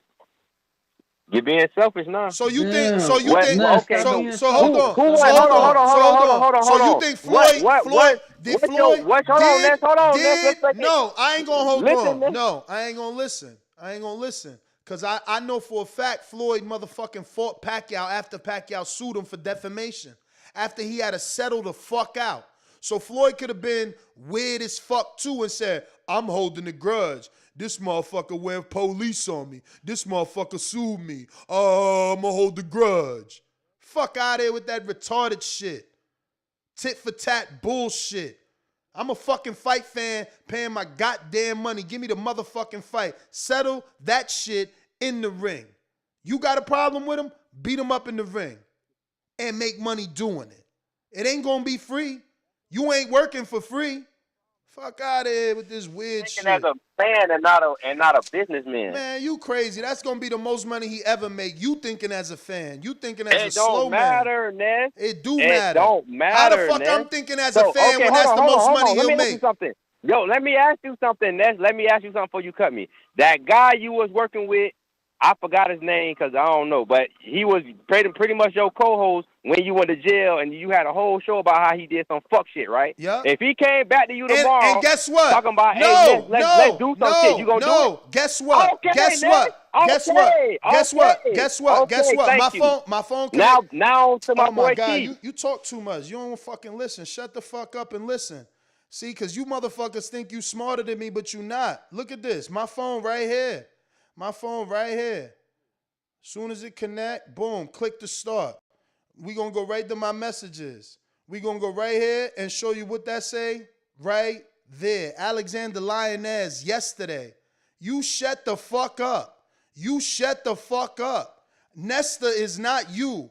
Alexander Lioness yesterday, motherfucker. I'm not you. You see that? You see that? I don't do what you do. I don't just get mad at motherfuckers for the rest of my life. That's not what I do. Y'all corny. I'm not. I got money to make, man. I make money. Fuck, I'm gonna close the door on some money for like a weirdo. That ain't doing that. That's gonna be the most money. That's gonna be the most money he make, guaranteed on paper. So tell me that it's not. Fuck out of here, man. Excuses. Dudes, stay with excuses, man. We trying to get a fight, man. We trying to have a fight.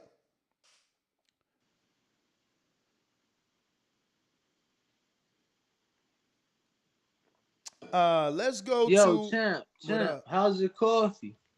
That's cool. Are you still drinking it like black? Yeah, with the cinnamon I showed you. Okay. You still rocking out with the cinnamon then? Oh, yeah. So you still doing the Splendors though? Hell yeah. So same amount of Splendors, you just sprinkle a little cinnamon in there? Yep. Oh, right. Yeah, and I haven't been eating crazy, man. I'm trying to not to gain no crazy weight out here. Word. Yeah, no, I'm with you, champ. Can't wait to get back, honestly. This shit, it's cool, but it's still, it's still like not the city. Right. Yo, you remember when you used to go to Dunkin' like twice a day? Hell yeah, I remember that, bro. This is my fat days. Still got a shitload of callers on Blog Talk. I really have a lot. But they gotta press 1. They gotta press 1. If So you when you call is 425. If you there and you like why you ain't getting to me, it's because you haven't pressed 1. My man said I keep calling. How about you press 1? And if you calling on Discord, then you know. He said answer. If you calling on Skype, then you just gotta, call in and I'll merge you. But let's see, someone did press 1. They was making fun of the baldy yesterday, bro, because I was like, it wasn't fresh. So I had to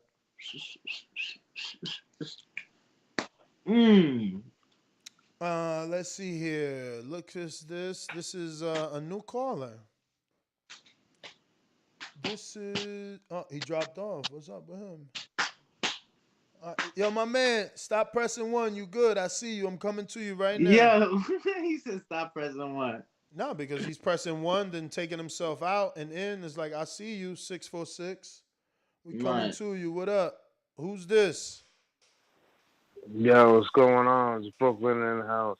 Brooklyn, what up? Who this? What up? Yo, this is Eddie. Yo, listen, I got a question, man. How come no one mentions Canelo when he got caught with Kambosos? How come no one mentions that? How come people sweep that under the rug, right? Man, now, what, if you do what circles hold on, wait, hold on a second. If you do your research, right, he said he ate bad meat, right? Now, the steroids that are in the meat are estradiol, glengesterol, and regular testosterone. He got caught with clenbuterol before the biggest fight of his life. And people just sweep that under the rug. Like, that's just not right. I just want to say that, you know what I mean? Like, so where do you talk boxing at? I'm just saying, like, I like Canelo. No, I know, but I'm asking you a question. I'm asking you a question. Why do you think what's the reason he's asking you is because, like, why do you think that the shit is getting swept under the rug like he wasn't suspended for it? Because you guys never ever mentioned it. You never mentioned it. You say pound per pound, he's this, he's that. So when you say you guys, so when you say you guys, are you talking about like the world? Or are you talking about like ESPN? No, he's talking about us. No, he's not talking about us. No, he's not talking about us. No, I'm talking about you guys and everybody. Are you drunk? ESPN. Are you drunk? I never drank in my life. Okay, you sound like you're slurring your words. So first of all, I don't know. But that's my question. How come? I don't know how long you've been listening. I'm just wondering why. Are you gonna let me answer? Let him answer. Are you gonna let me answer, or are you gonna continue to ramble? Okay, drunk? go ahead. Because you sound drunk. You sound drunk. But anyway, yeah, man. I don't know what the fuck you talking about. You sound drunk. Because this show has definitely talked about that at great lengths. Canelo didn't get anything swept under the rug because he got a suspension. And CYP reminds us of Canelo and his clenbuterol every day. Every time he calls in. So the thing you need to do is fucking clean your dirty ass ears because they're obviously waxy. You can't hear well because you had the nerve to come in here. And after I gave you a chance to, by saying that you weren't talking about us, you doubled down on talking about us. And obviously you not. You don't listen to this show because we talked about that and everything. Goodbye. Unknown, what up? What up, y'all? Check it out, man. I think what that dude was trying to say. First off, Unknown Chi-Town Gangster was good. Okay, I think what that dude was trying to say was that, not that y'all don't say nothing, because I know that the TBV, y'all be speaking the truth. He literally said us. He literally, when we asked, he said you. Yeah, he probably couldn't articulate what he was trying to say, but he's probably talking about like Canelo didn't get stripped. Canelo didn't get suspended. He did get suspended. You know what I mean? False narrative. Did he get suspended? Yes, he got suspended. He absolutely got suspended, which is why the rematch with Gennady never took place Cinco de Mayo weekend like it was supposed to in 2018. Instead, it took place in September, Mexican Independence Day 2018. That's why it was a year in between the first and the second fight, because he was serving that suspension. My question would be like, so do you think they should test Canelo more? They should monitor him a little bit more now that since he got caught, got suspended, and certified that he was on that steroids. Didn't Canelo you think lose? They should monitor him more? Didn't Canelo just lose? So which one is it? Is he using steroids, or do steroids not make you better? Are they not performance? Because he didn't perform any better in the Bivol fight, right? So what? You afraid he's about to get back on Clinton? You think he about to get back on it because he lost? And he better, because Triple G coming. Triple G coming for that chin, man. I think Triple G gonna fuck Canelo up, to be honest with you. And then as far as Regis Grace, ain't no bigger fight than Loma Haney. And I think that the fight that Loma and Haney, they should fight now, because Devin Haney didn't have nothing to bring to the table. Loma had everything. So now that Loma don't have nothing. Loma don't have nothing now. So you see how that but works? Loma got the name. You see how that works? Man, what fucking name? What fucking name? You see how that works? Does he have? Hold on, Ness. Hold on. That's Loma. What fucking name does he have when he is a defending world champion fighting in the same venue that Devin is fighting in, and Devin wasn't even a champion, not even an interim, not even nothing, bro. Like, Devin does bigger numbers in. Come on, stop it. So you're saying that Devin shouldn't fight Loma? Is what you're saying? Honestly, bro, I'm saying I gotta go for one. Honestly, you want that much time, you got to do a counter punch. I'm also saying I feel like he should, Ness. What? I don't know, so I'm gonna say what I'm saying. I'm saying no, he don't need to fight no motherfucking Loma, especially based off your call. You specifically said Loma didn't fight Devin because he didn't bring nothing to the table. So now Loma brings nothing to the table. We moving on. You know what I'm saying? If my man can't make weight, he gonna move up and be great. Bless you. Damn, motherfucker. Bless you. Thank you, sir. Nah, I was when I was saying it's because we spoke about this and we've been in agreement, like, yo, fuck it, don't even fight him. Like, fuck him. He ain't give you the chance. No, he could fight him at 140. Yeah, come see me. Fuck. I've been at 35 my whole career. Why am I waiting around for Loma? Like, he don't got no belt. He not no mandatory. Like, what? Why am I waiting? I'm going to just give him an opportunity. The same guy that called me a little fighter, the same guy that didn't give me an opportunity, the same guy that didn't let me feed my family. Now somehow I found a way to get to that level, and you want me to give him an opportunity. I swear to God, it's crazy.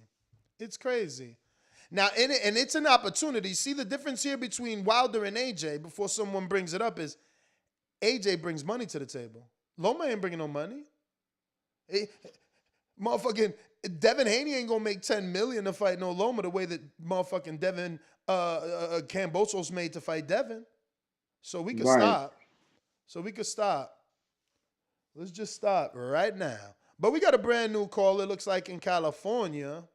I'm just going through my list, double checking, making sure. I hate writing names twice. But I think we might have a new caller here. Who we got, Champ? In the 323. Who's this? Hello. Hello? Yes, sir. Who's this? Carlos from South Central. Carlos, LA. South Central LA. What's up, champ? Talk to us. What's up, guys? I've been listening to the show for a little while now. I just wanted to comment on that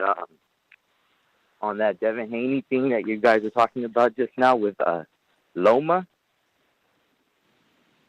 Mm-hmm. I get that perspective with how Loma didn't give him an opportunity when he was knocking on Loma's door, and it was a duck. It was a duck because that's who he should have fought at the time. That's who everyone was avoiding. And I think at the time, I forget. I don't know where Teofimo was at the time. But the point is, I still feel like Devin Haney should fight Loma. Like, that would be a legacy fight. Just like how, if I know you had brought it up earlier, but if Deontay Wilder and AJ both retire without fighting each other, it'd be one of those fights that we look back in history and just like, damn, they should have fought. Like Roy Jones Jr. should have fought the dudes in the UK, Nigel Benn, Chris Eubanks. It'd be kind of like one of those situations. That's my take on that. All good. I don't know if y'all agree. So again, if the man can't make weight, fight him at 140. It's simple. Devin is the growing boy, right? Or the growing man, right? Loma's already settled. He could do 140. If he don't want to do it, he don't want to be undisputed. You know, it's just that simple. And Devin won't be undisputed because if he can't make the weight, there's no need for him to stay at 135. Like, why am I going to struggle to make the weight to fight Loma at 135? Loma's not retired. If he wants to fight me, if the fight is so big, let us do it at a weight where I am healthy at. Simple. Yeah. I'm totally in agreement, Nuss. And this is not tit for tat. I don't know what you're talking about because there is health on the line. Who said that? The chat is trying to make this situation like Earl and Thurman or like Wilder and AJ. It's totally different. Devin, if he says he can't make the weight, that's all that matters. No fighter should be forced to fight at a weight that they can't make. You know? Totally agree.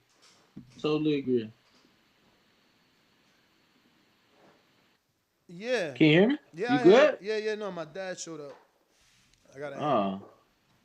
What's up, Dad?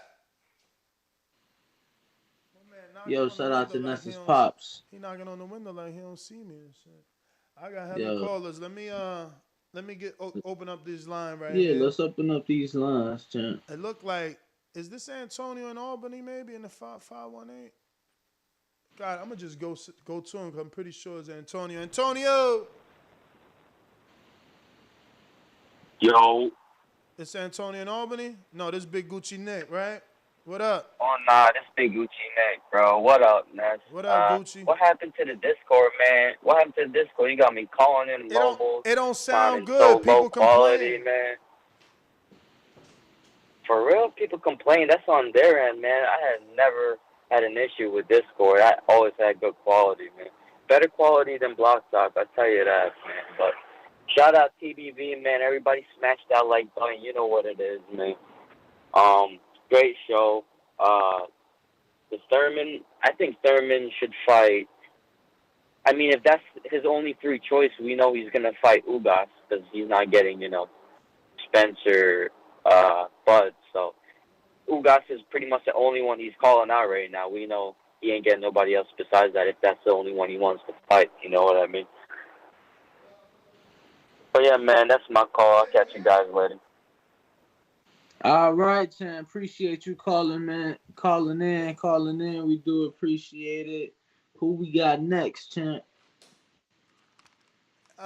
Looks like, who the hell is this? This is like Atlanta, I believe. You said Atlanta? Yeah, I know this number. Oh man, that's James Benitez. I'm telling you, it's gonna be memorized in the field. What up, James? It's all. Yo, what's up? What's up, Ness and Danny, man? It's all good, man. It's all good. Yo, yeah, man. I mean, Keith, man, for PBC to go ahead and pay that pay-per-view fee, which they're gonna put Keith on pay-per-view for, Ugas makes sense. But if this is gonna be Ugas' last fight, man, I mean, because after what Earl did to him, man, I think Keith might actually turn into one time on Ugas, man, because he's already been broken down bad by Earl. afterwards. So we might get false hope and everything. Keith might actually stop him if he fight, man. I would prefer more of a softer touch still because Ugas could still upset him. More like Blair Cobbs, like I said last night. But other than that, man, I really don't have much, man. I do got a question for Danny, man. Hey, Danny, man, you ever been to the Nobu Hotel in Chicago, man? Nah, I've never been to it, no. Man, see, I was thinking about, me and my girl was thinking about making a trip out there and everything, going to the Nobu, man. We seen something that was like that. Because she wants to eat some of that Wagyu beef or whatever the fuck that shit called. Yeah, I know they got like $140 plate. Yeah, they got that's the best shit I've had. I know they're famous for for their little restaurant on the rooftop and whatnot. So, I'm gonna be honest with you, that is my kind of vibe. I ain't never had the opportunity to check it out. Got you. What would you recommend, man, if I make a trip to Chicago, man? Just name 2 places, man. I ain't gonna hold the line too much longer. Are you trying to do some, high end or something just Chicago? Something that's Chicago. You gotta get Harold's. You gotta go get you some Harold's extra mild sauce, extra lemon pepper, and then you just gotta go to Navy Pier, bro. Navy Pier, there's just so much to do, from Ferris wheel, restaurants, bars. So I'd recommend Navy Pier. All right, cool. I got it down, man. Hey, I appreciate it, family. Hey, man, TBB, man. Yo, just and keep you can on always rocking. hit me up on Instagram, bro. You guys could always reach out on Instagram, bro. Don't hesitate to reach out. Definitely, man. Definitely. I just thought about it because we just started planning last night, man. We trying to do that shit before it gets even colder. So, thinking about making that trip in early October. For sure. All right, James, let me get sure. to Lids Low. What up? What's happening, man? What's goody, Liz Low? Man, everything kosher, man. Shout out to the TBV chat, back call, everybody who entertained that thing, man. Hey, man, so first off, your boy Thurman, I said bullshit because I was like, man, Thurman heard of that, man. Maybe he hadn't, but I'm going to say he have because Thurman being Thurman, bro, I think he would keep his ears to the street. And even if he didn't personally, he would have, I know he got a man that keep an eye on the sport. That would have hit him up like, bro, you might want to watch out for this nigga Boots, y'all. The boy look like he got some fire with him. You know what I'm saying? But maybe then again he couldn't have. So I give him that. But with this whole Lomo and Devin, man, look, because of how fucked up boxing got and took a nigga through so much emotions and shit, shout, let me say it like this, him. I'm going to say, go ahead and whoop Lomo, shout. And the only reason why Devin can have a case for being one of the greatest, because of all the bullshit he done been through, bro, this motherfucker still come out fine. If he can get Lomo, whoop Lomo ass, bro. And then you can put that under your belt, too. It ain't like... But no, I don't give a fuck at 140, 135. Whoop his ass, because Devin is much like Bud. Motherfucker, this man don't want all the belts, no credit. This nigga, if I had boxing, maybe not the way y'all niggas like it, but the nigga fight, you don't like it. So I'm going to ride with the young man. He going to continue doing this damn thing. Put Lomo in there. Kambosos finna get fucked up again. Shout out to everybody who love boxing, man. I'm out there, Cam. Y'all stay. Oh, shout out to Baldy. I forget to shout out to Baldy, my guy. I'm out. Shout out to Baldy. Let's see. We got Fred Robinson who says, which I think about Kambosos talking about retirement if he loses. I mean, if I made $10 million in the first fight, I'd be retiring too. I can't wait to hear what's reported for his next purse. My man made more money than most people. I forgot to tell you. What? Hold on. I got some gloves while I was. My man made more money than most people make in their entire boxing career in one fight. I got Ariel Loves to Dance Nest. Keep biting these motherfuckers' head off. I love it. Shout out to you. Brandon Land says, now apply this same logic to Earl Keith. Again, it's not the same. It's not the same. You know, I don't even understand how you trying to take that topic, which is Keith being unified and being offered a Pacquiao fight and never being offered an Earl fight. You know, we know Devin's being offered a Lomo fight. So it's different. It's different scenarios, but, you know, you guys desperately try to squeeze everything into the same box. Davidian, going once. 2 times. All right, Nest GTO, Instagram and Twitter. Catch me on the next one, which might not be tomorrow. I think tomorrow I fly out, so I'm not 100% sure on that, but you'll know. Oh, there goes Davidian. What up? Yo, what up? What up? What's up, Danny? What's good? I ain't got much to say. I just can't wait. I'm glad that fight between Kambosos and Devin Haney is made. I'll just watch Devin Haney spank him again, 12-0. So, yeah, great show, and God bless y'all. All right, Renzi, what up? Renzi said, I'm over here too. I went to you before. You must ain't hear me. I was busy. What up? My bad, Ness. I was on the road, man. I had to shower this morning. But Devin Haney, Kambosos too. I don't know. I feel like Kambosos might surprise y'all with something. So I'm gonna take him on the money. I don't know. I feel like he might come out with that T.O. fire that he have. And I feel like last fight, he didn't give Devin no pressure. Like he just took that loss like you feel me, like a scrub. I don't know. I'm not going like I don't really bet against Devin for real, but I just want to the money is where the money at right now. I feel like something magical might happen. We had a good weekend. Well, the money right here, champ. Weekend. The money right here. Come on, bet me. The money right here. I got it. Then you giving me plus 500? You giving me plus 500? You say it again one more time. Hold on. But I'm gonna stop talking so I can hear you. Hold on. One more time. 3, 2, go. Plus 500. Are you giving me plus 500? Of course not. What the fuck I look like? Exactly. You know? That he playing. But outside of bro, that, the fucking casino not giving you plus 500. He ain't whooping that bad. Nah, it's plus 500 on DraftKings. Word. Yeah, they got Devin. Devin is the fucking. He's the super up right now. They just think he gonna 12-0 him again, bro. So I just got to put something on it, just something. I just want to call out. I want to call out this guy Trill Scott. He out here lying, talking about we all know Keith got a offer from Earl or an offer to fight Earl. Please send us a link. Stop lying.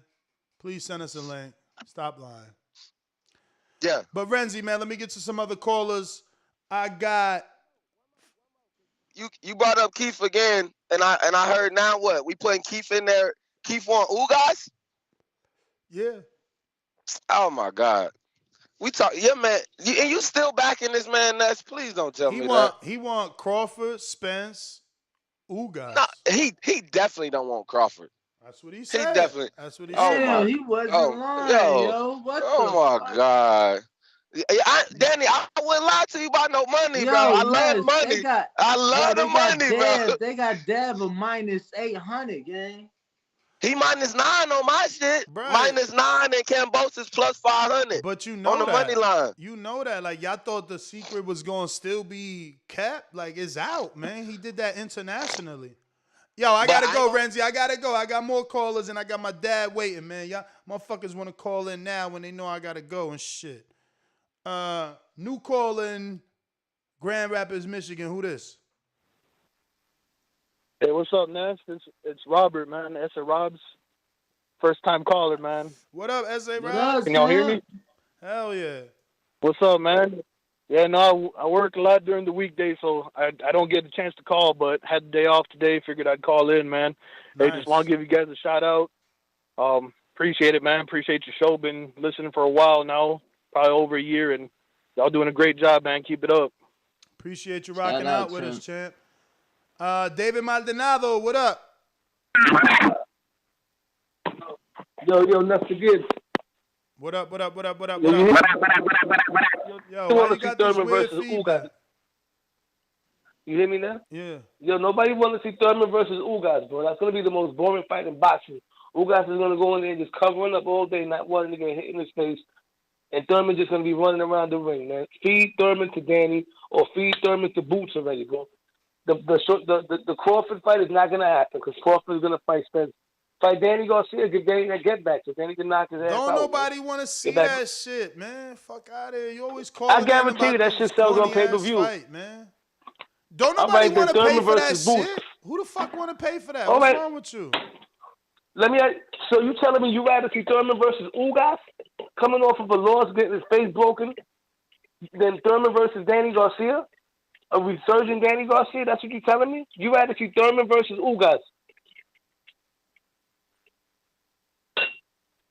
Hello. No, yeah. No, Nuts ain't here. He walked away. I think I'm just reading some Tyson Fury news on his story, man. It looks like I don't know. 13 minutes ago, he posted some shit that sounds like maybe they're having disputes over the money for the fight. I gotta go double check now. Maldonado, you done talking bullshit? Okay, he's done. But my man talking straight basura about fucking Thurman Danny, man. The fuck? Danny, man.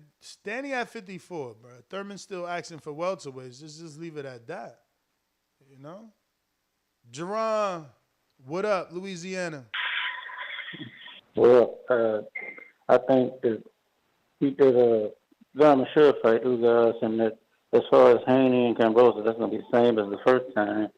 And I think no reason for Wilder to hold a grudge. There's been several other boxers that handled grudges in the ring.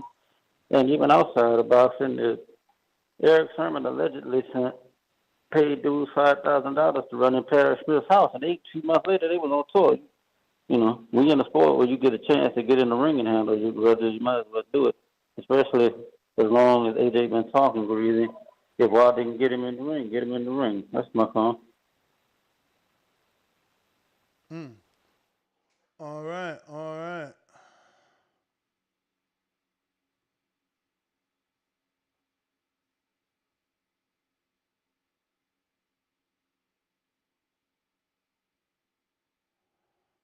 right, so I guess the biggest thing is that Tyson Fury has instructed Frank Warren to make the fight. And, Frank Warren has revealed that the fight's going to be a 50-50. I think they said 50-50 split, which, I don't know, sounds crazy. I guess, though. Yeah, 50-50 purse split between the two world champions. And the talks are definitely underway. So, a little ridiculous, wouldn't you say? 50-50? I mean, Tyson Fury's come out and literally said they better get a $500 million ready. So I don't know. He wants $500 million. Whether that's to split amongst two or just for him, I don't know. Or maybe he's shooting for the moon to land on a star somewhere. I don't know. But Nest GTO, Instagram and Twitter. Catch me on the next one. I think we got a late super chat from Fred Robinson, maybe.